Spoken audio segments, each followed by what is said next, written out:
Hello guys, this is Atul from Be Practical Tech Solutions. So today we are going to solve one another problem based on array. So there we have to find out the second largest element from the given array as well as the smallest element. So here we have to return two values. So what we can do here is, because using one way is like we can return the function as a string type so that I can concatenate these values and return it as a single string object. Or the second way is like we can return as a data type object. Some object we are going to create and we are going to return that object. So let's see that how we can solve this problem. So let me share the screen. So here I have, you can see that here one unsorted array. And here we have to find out the second largest as well as the smallest element. So what the logic we are going to apply here is like we are going to first sort this array. Okay, so one way is like we can use the inbuilt function, that is arrays.sort function, so it will automatically sort this given array. And the second way is like we can write the code in order to sort this function first, and then we are trying to return the value from the given array. So let's move for the second approach where we are going to write the logic for the sorting of this array. So what we can do is like first we have to sort this array so that we can get the values in the ascending order. So then it becomes very easy to find out like which is going to be my first smallest element. Obviously that is going to be the first element because my array is already sorted now, and the second last element is going to be the second largest element. So let's write the code for that. So for that one we have to iterate. We are going to use the two pointers here. First is going to point at the beginning, and the second is going to point to the always the I plus 1 value. So let's see. For int I equals to 0. Now I less than array dot length minus 1. Why? Because I have this, I'm using length minus 1 here is because we have another pointer which is also going to always moving one index ahead as compared to the I. So if we are using array dot length, then it is going to throw me the array index out of bound exception. So instead of that, what we can do is like we will stop this I pointer up to the I length minus 2. Okay, so let's see this. And now again for int j is equals to, it is always going to be one place ahead, I plus 1, then j less than, now it's going to up to the end of the array, then j plus plus. Now here, what we have to do, we are going to compare the values. So if the second value is larger than the first value, if the first value is larger than the second value, then in that case, we are going to swap it. So let's write if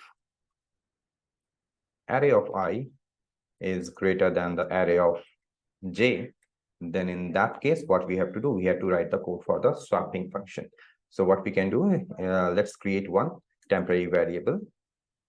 Temp is equal, so we are going to assign the first element which is being pointed by the I, and then we are going to assign the value of I with the value of j, and then at the end we are going to assign the value of j with the value which is present inside the temp. So this will sort my array. So let's check that whether our sorting function is working properly or not. So for that one, for int ele, and then we have the array.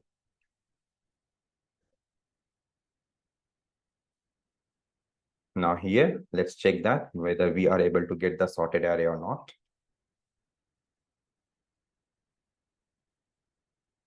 Save this and let's run this code. Okay, what we have done the mistake here is like we didn't call the function. So let me call the function as a get value function. So let me call that get value, and we are passing this array. So now let's run this. Now you can see this, we are getting the sorted array. Now what we have to do, we have to return two different values. One is the smallest and one is the second largest. So as I told you, like we can do one thing, like we can return this function as a string type, or it's better that we can return using one object. What we can do is like, let's create another class here as a data class. And I'm going to have two properties here. One is the smallest element and another is a second largest element. So now what we can do is like, we are going to create the object of the data type in this given function. Data obj is equals to new data. And then we are going to assign this obj dot smallest element is equals to the array of 0. Obviously, if it is a sorted, so the first element is going to be my smallest, and obj dot second largest element is equal to, it is going to be the, you can see here in the console that this is my second largest. So the position of this one is like array length minus 2, right? So here array of, sorry, not, we have to get the value, right? So array dot length minus 2. Save this. And now what we can do, instead of void, we are going to return this one as a data object. So let me return this object now. Return object. So now let me get this value. So here it is returning me the data object. So we have to store it in the same variable, which is of the type data class. And now simply let's print this value obj, or let's write some text here as a smallest element is going to be obj dot smallest element, and here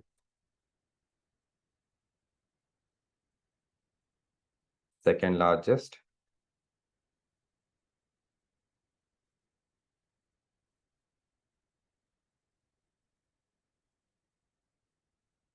obj dot second largest element. Now save this and let's check.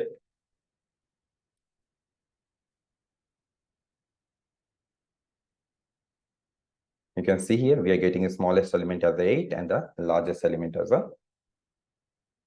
24. So this is how we can write the code in order to get the second largest element.